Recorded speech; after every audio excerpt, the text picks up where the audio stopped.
जय भीम मित्रांनो, आज आपण मैत्री संघाचे सरसंघचालक आयुष्यमान बाळासाहेब थोरात यांची मुलाखत घेणार आहोत आणि त्यांच्याकडनं धम्माचं जे सार आहे, जे वर्षावासात आहे आणि भगवान बुद्धांनी अनेकदा देशना दिलेली आहे, तर ते त्यांच्याकडनं समजावून घेऊन आपण त्याचा आपल्याला कसा लाभ होईल याच्याबाबत चर्चा करणार आहोत आणि त्याचा चांगला बोध घेऊन इतरांना कसा आपल्याला लाभदायक ठरेल हातचा हा वर्षावास, त्याबाबत आपण त्यांच्याशी चर्चा करूया।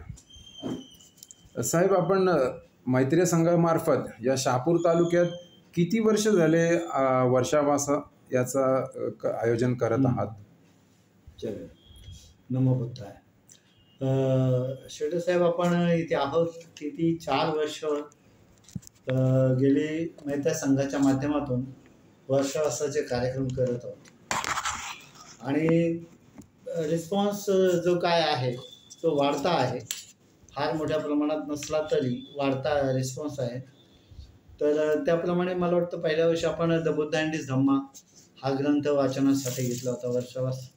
त्यानंतर आपण घेतला होता मिलिंद प्रश्न, त्यानंतर अंगुत्तर निकाय आणि त्यानंतर दिग्घ निकाय। याप्रमाणे आपण 3-4 ग्रंथांचं हे केलेलं आहे, 4 ग्रंथांचं वाचन केलं आहे। उद्देश हा होता की लोकांना किमान या ग्रंथांची नावं तरी माहीत असावी।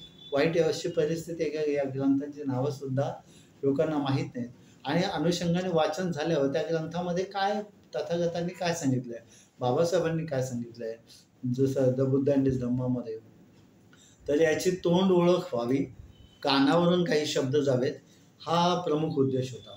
सर्वसामान्य लोकांना या गोष्टीचा फायदा काय, त्या ग्रंथ वाचनाने काय उपयोग होणार? हा ग्रंथ वाचनाने काय होतं की आता भोवती वातावरण असं आहे साहेब की सगळं खराब झालेलं आहे वातावरण। मुलांच्या हातात, माणसांच्या हातात मोबाईल असल्यामुळे नुसतं बोटाच्या हालचालीवर काही पटापट समोर येतं आणि प्रचंड प्रमाणामध्ये कचरा डोक्यामध्ये जातो आणि त्यामुळे माणसाचं आयुष्य एकदम सैरभर होतं किंवा चिंताग्रस्त होतं।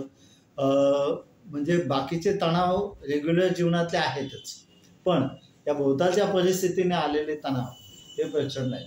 मग ह्या तणावांना कशा पद्धतीने तुम्ही फेस केलं पाहिजे किंवा तोंड दिलं पाहिजे, तर त्याचं मार्गदर्शन जगद्गुरू ज्यांना मानलं जातं ह्या बुद्धांनी किंवा सिम्बॉल ऑफ नॉलेज असं म्हटलं जातं, त्या बाबासाहेबांनी तुम्हाला जे काही दिलेलं आहे ते तुम्ही ऐकलं पाहिजे। त्यांचे शब्द अधूनमधून कानावर गेले, त्यातल्या एखाद्या शब्दाने सुद्धा तुम्ही प्रफुल्लित होऊ शकता किंवा प्रभावी होऊ शकता। तर म्हणून त्या पद्धतीने तुम्ही ते ऐकण्यासाठी अशा वर्षावासाच्या कार्यक्रमात आलं पाहिजे आणि म्हणून आपण या वर्षाचा वर्षावास 8 जून 8 जूनला आपण सुरू करत आहोत। अच्छा, ठिकाण कुठे आहे? ठिकाण इथे शहापूरमध्ये सुशीला निवास 3rd फ्लोअर, नेहमीच फॉरेस्ट क्वार्टर्सच्या मागे, कळंबे ग्रामपंचायत, शहापूर न्यायालयाच्या समोर, 3रा मजला। तर ते शहापूर जिल्हा ठाणे, शहापूर जिल्हा ठाणे इथे आपण हे घेतो आणि यावर्षी आपण ग्रंथ घेत आहोत मध्यम निकाय। बरं, यात कोण कोण येऊ शकतो? असं जात, धर्म, संप्रदाय असं आहे की आपल्याकडे जात, धर्म, संप्रदाय, बिंग बुद्धिस्ट आपण त्याच्यामध्ये ते मानत नाहीच आहे, पण हे जे काही नॉलेज आहे हे भारताचं ओरिजिनल नॉलेज आहे। हे जे ग्रंथ आहेत हे भारताचे ओरिजिनल ग्रंथ आहेत। त्यानंतर बाकीचे काय बदल वगैरे झाले तो भाग आपण त्याच्यात नाही शिरत, तरीसुद्धा भोवती समजा आपला हिंदू समाज आहे, आता हिंदू समाज जरी आहे तर त्याच्यामध्ये अनेक जाती आहेत किंवा हे आहेत, पोटजाती आहे, पोटजाती, यांच्यामध्ये जो रिवाज आहे त्याला चातुर्मास असं म्हणतात। हा जो पिरियड आता आपण घेतो, चातुर्मास म्हणजे काय? 4 महिने। 4 महिने कोणते? पावसाळ्यातले, पावसाळ्याला वर्षावास। म्हणजे बुद्धिस्ट कल्चरमध्ये या ग्रंथामधून वर्षावास असा शब्द आहे, त्याला चातुर्मास असाही शब्द आहे म्हणजे या ग्रंथांमधून, आणि तो फक्त चातुर्मास हा शब्द हिंदू समाजामध्ये वापरला जातो, पण तो वर्षावासच आहे। वर्षावास म्हणजे पावसाळ्याच्या काळातलं ज्ञान देण्याची प्रक्रिया. तथागतांनी जे पहिलं प्रवचन दिलेलं आहे आषाढ पौर्णिमेला, आषाढ पौर्णिमा टू कार्तिक पौर्णिमा, एवढे 4 महिने त्यांनी सातत्याने रोज त्यांचे प्रवचन होऊन संपूर्ण धम्म यांनी 4 महिन्यामध्ये दिला. आणि तेव्हापासून जगामध्ये तो रिवाजच पडलेला आहे की या काळामध्ये जर नवीन ज्ञान घ्यायचं असेल तर या काळामध्ये बसा. कारण काय, तुम्हाला गरम होत नाही उन्हाळ्यामुळे किंवा थंडी वाजत नाही हिवाळ्यात वाजते. हा अतिशय प्रसन्न कालखंड असतो. सगळीकडे वातावरण बदललेलं असतं. 4 दाणे जरी तुम्ही कुठे फेकलेत तर ते हमखास सुरू होतात. म्हणजे डोक्यामध्ये बोधीचे बीज टाकले तर ते पण उपजतील आणि त्यांचा पण चांगला वृक्ष मातीचा देह बनलेला आहे हा. बरोबर. त्यामुळे डोक्यामध्ये जर 4 विचार चांगले गेले तर त्याला म्हणजे खूप मोठी एक केमिस्ट्री आहे, नैसर्गिक केमिस्ट्री आहे, फार मोठी केमिस्ट्री आहे. आणि त्यामुळे हा काळ जो आहे वर्षावासाचा, शांत चित्ताने निसर्गातले झालेले बदल, चित्त आनंदमय झालेले अशा काळात हे केलं जावं. म्हणजे एकंदरीत सर्व मानवासाठी, मग तो कुठल्या जातीचा असो, धर्माचा असो, कुणाचंही बंधन नाही. तुम्हाला 7 वर्षाच्या वरची जी मुलं आहेत तिथपासून तर अगदी कोणत्याही वयाचा माणूस 70, 80, 90 काय असेल वय, त्या व्यक्तीच्या माणसाने या काळामध्ये ग्रंथ श्रवण करावं, ऐकावं. आणि याच्यामध्ये वयाचं बंधन नाहीच आहे आणि जाती धर्माचं पण कोणतंही बंधन नाही. मात्र प्रत्येकाने जाणं आवश्यक आहे. आता या वर्षावासाचा निश्चित फायदा काय, एक थोडक्यात सांगा. वर्षावासाचा निश्चित फायदा की इतर काळामध्ये तुम्ही जे नॉलेज घेता त्यापेक्षा या काळात नॉलेज सातत्यपूर्ण रीतीने तुमच्याकडे येतं.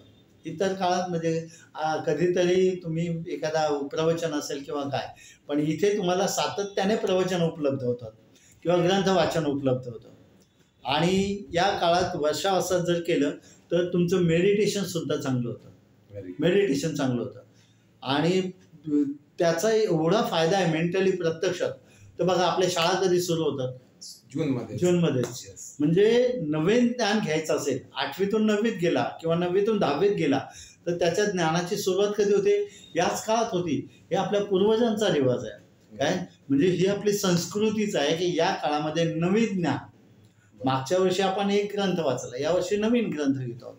हा फरक पण आहे की आपण एका वर्गातून दुसऱ्या वर्गात जातो आणि आपलं ज्ञान कक्षा जशा वाढतील तसं आयुष्य आपल्याला सोपं जातं.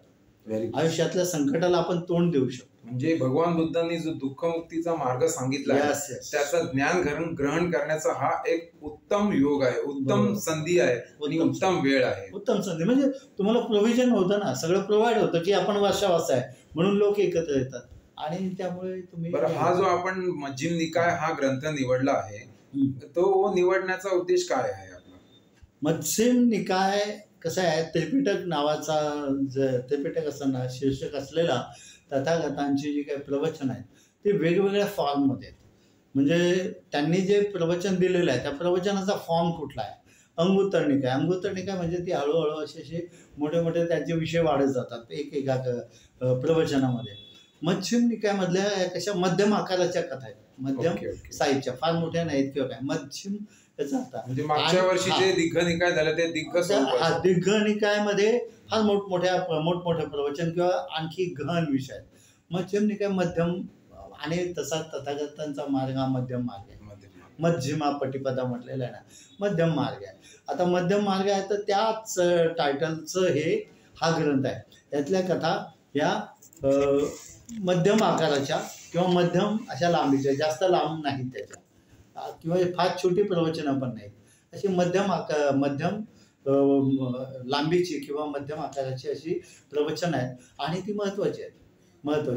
उपासकांना आवश्यक आहे. Very good thank you. आता आपण जो बुद्ध आणि त्याचा धम्म पहिल्या वर्षी इथे घेतला, नंतर मिलिंद प्रश्न घेतला, अंगुत्तर निकाय घेतला, आता दिग्घ निकाय तुम्ही देखील घेतला. तर या 4 वर्षात तुम्हाला काय अनुभव आला? म्हणजे तुमचं दुःख किती दूर झालं किंवा तुम्हाला काय फायदा झाला? आता याच्यातून कसं होतं की प्रत्येकाची कॅच करण्याची कॅपॅसिटी, त्याने दिलेले श्रद्धापूर्वक वेळ प्रत्येक व्यक्तीने कोणतं आहे, किती श्रद्धापूर्वक तो तिथे बसलेला आहे. नाही तर माणूस कधी कधी प्रवचनाला बसतो आणि त्याचं चित्त असतं भूतीकडे. त्यामुळे त्याला काय मिळालं तर मोती पकडता आले पाहिजेत. म्हणजे आता मासे मारायला माणसं जातात, सगळे काही एक्सपर्ट नसतात. ते एक नवखा माणूस गेला त्याला एक मासा पकडता येणार नाही. चित्त स्थिर नसतं, हे काय करू. मास्टर असतो तो बरोबर करतो काय ते. तर तिथे त्या मास्टर माइंड घेऊन तिथे बसला तुम्ही, म्हणजे श्रद्धेने बसलात तर तुम्हाला निश्चित लाभ होईल. या ग्रंथांमधून जे काही प्रवचनं किंवा मार्गदर्शक तत्व आहेत तर त्याचा तुम्ही हे, आणि तुम्हाला एक कॉन्सन्ट्रेशन होतं ना. एरवी तुम्ही काय टीव्ही बघाल, एक थोडं हा चॅप्टर बघाल, इकडे बघाल तिकडे बघाल, त्याच्याऐवजी एक शॉर्ट पिरियड असतो 1 तासाचा किंवा 2 तासाचा. आपण आता 2 तास घेणार आहोत. सुरुवातीला माइंड कॉन्सन्ट्रेशन होईल म्हणजे ज्याला काय म्हणतो आपण की मेडिटेशन. तीक्ष्ण पंचशील घेतलं जाईल, म्हणजे चित्ताला आपण सजग करतो की आपण आता इथे पंचशील तोडणारा कोणताही विचार सुद्धा डोक्यात येणार नाही. साधन ज्या वेळेला आपण हे पंचशील घेतो ते शरीराला आणि चित्ताला सजग करतो. तर त्याप्रमाणे ते पंचशील होईल, माइंड कॉन्सन्ट्रेशन होईल विषयावर, आणि मग धम्म शिकवलं जाईल. हा, तर त्यामुळे तिथे तुम्ही किती कॅच केलं डिपेंड अपॉन दॅट. म्हणजे सिस्टमॅटिकली जर तुम्ही केलं तर निश्चितच त्यांचा भरपूर लाभ होईल. तर खूप छान माहिती दिली सर आपण.